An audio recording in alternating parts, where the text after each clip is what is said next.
membiarkan 30 hari Ramadan ini berlalu begitu saja tanpa kita isi dengan kesungguhan-kesungguhan untuk mendekatkan diri kepada Allah Subhanahu wa taala.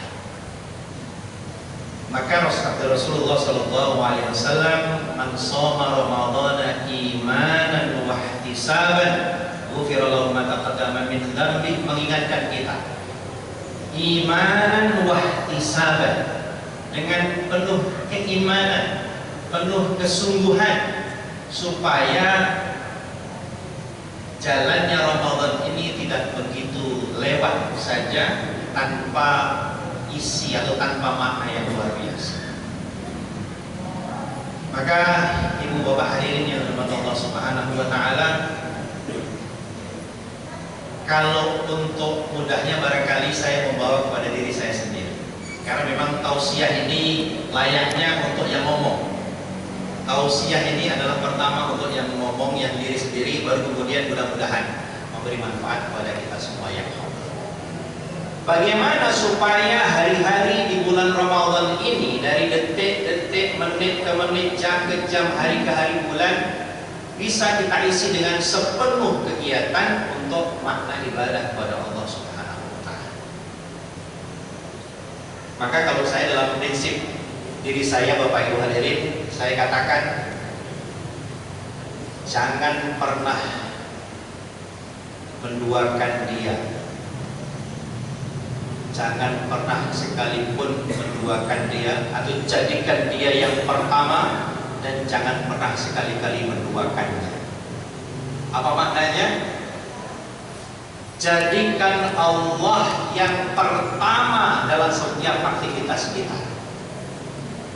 dan jangan pernah sekali-kali menduakan Allah dalam kondisi apapun.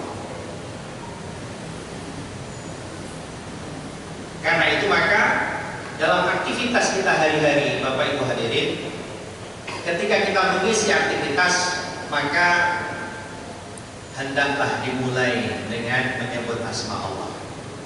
Kullu amrin dzibalin la yubda'u bi bismillahirrahmanirrahim fahuwa aqta.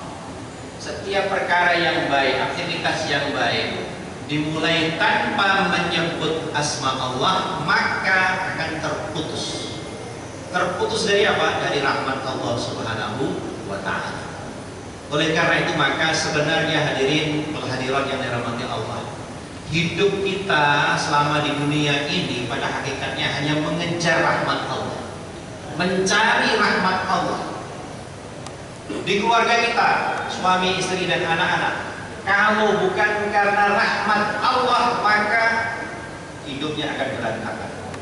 Tapi karena Allah memberikan rahmat kepada keluarga itu, maka keluarganya bahagia, hidupnya tentram, berjalan sesuai dengan yang dikehendaki Allah Subhanahu wa taala.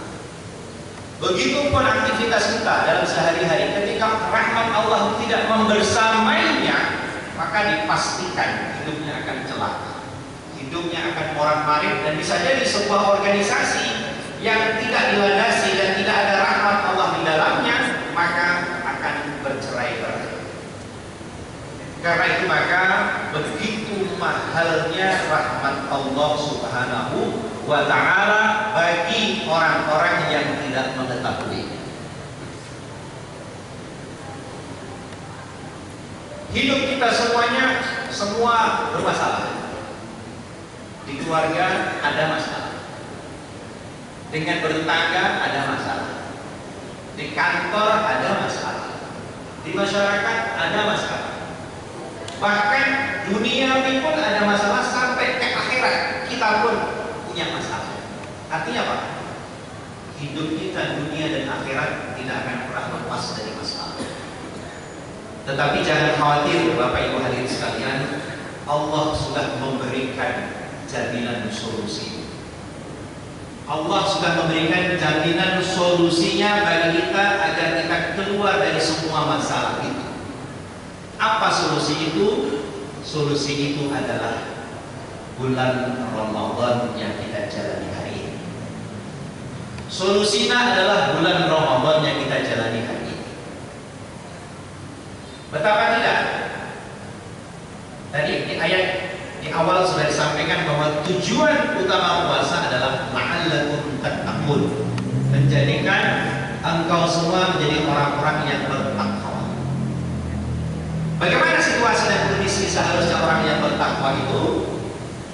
Wa man yattaqillaha yaj'al lahu makhraja. Dan barang siapa bertakwa kepada Allah, maka Allah akan menjadikan baginya jalan keluar dari setiap masalah. Wa yarzuqhu min haitsu la yahtasib. Memberinya rizki dari jalan yang tidak disangka-sangka. Apakah itu bukan jaminan Allah bagi orang-orang yang bertakwa? Dalam ayat lain disebutkan, wa may yattaqillaha yaj'al lahu min amrihi yusra. Barang siapa bertakwa kepada Allah, diberikan kemudahan masalah dari setiap masalah yang dihadapi. Semua masalah jadi mudah. Artinya apa? Seluruh masalah kita, dunia dan akhirat, diberikan jalan keluar oleh Allah Subhanahu wa ta'ala, dan dijamin dengan apa? Dengan berpuasa di bulan Ramadan. Maka disebutkan bahwa awwaluhu rahmah. Sepertiga pertama Ramadan itu penuh dengan rahmat Allah, kasih sayang Allah. Bapak Ibu hadirin yang dirahmati Allah, kita rasakan hari ini rahmat Allah yang turun di minggu pertama ini banyak atau sedikit? Masing-masing kita bisa merasakan. Banyak atau sedikit? Bukan hanya banyak Bapak Ibu, tetapi berlimpah, banjir rahmat Allah, banjir di mana-mana di awal puasa kita ini. Kalau banjir Bapak Ibu, kita 2-3 hari yang lalu hujan lebat, banjir. Bahkan banjir itu kalau sudah disebut banjir, kemana-mana melimpahnya. Tidak hanya di jalanan, sampai ke teras, bahkan singgah ke teras rumah kita. Kenapa? Banjir. Artinya apa? Rahmat Allah melimpah yang tidak berharap pun kecipratan.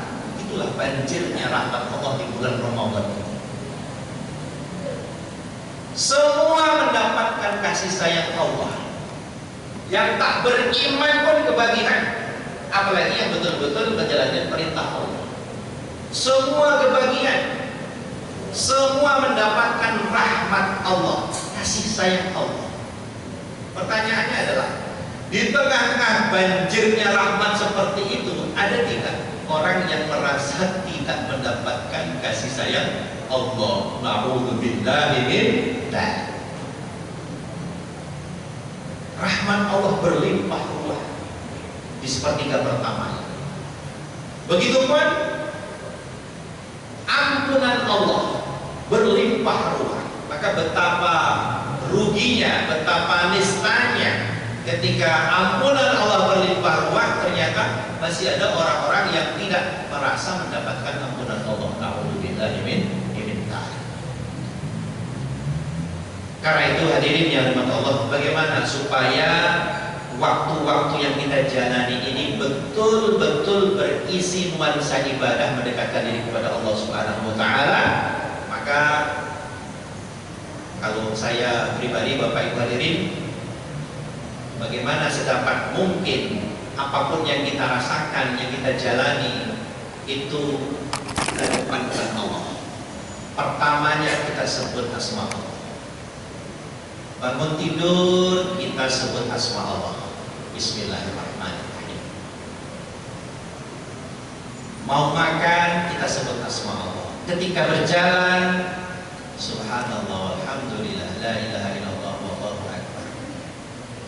Mau masuk masjid, sendal diletakkan di tepi masjid, kita berlindung kepada Allah. Bismillahirrahmanirrahim. Sebab kita nggak tahu, sendal kita letakkan, tidak ada yang menjaganya.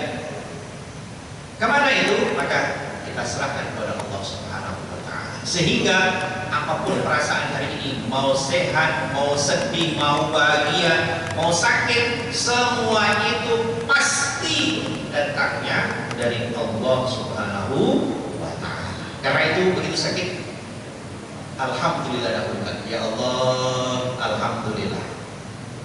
tengkuk saya ini berat sekali. Terima kasih ya Allah telah memberikan rasa tengkuk yang berat seperti ini dan saya terima dengan ikhlas. Setelah itu saya pasrahkan kesembuhannya kepadamu ya Allah. Sehingga semua urusan kita terima dahulu dengan sebaik-baiknya, setelah itu kita pasrahkan kepada Allah hasil akhirnya. Mudah-mudahan ketika kesadaran ilahiyah yang seperti ini dapat kita lakukan di setiap detik kita, di setiap menit kita, dan setiap waktu kita, mudah-mudahan kita dihitung oleh Allah menjadi orang-orang yang muttaqin insyaallah. Sebagaimana ayat yang disebutkan tadi, bahwa tujuan utama dari puasa ini adalah menjadikan orang-orang yang bertakwa. Inilah sedikit sarahan singkat yang dapat saya sampaikan. Kurang lebihnya mohon maaf.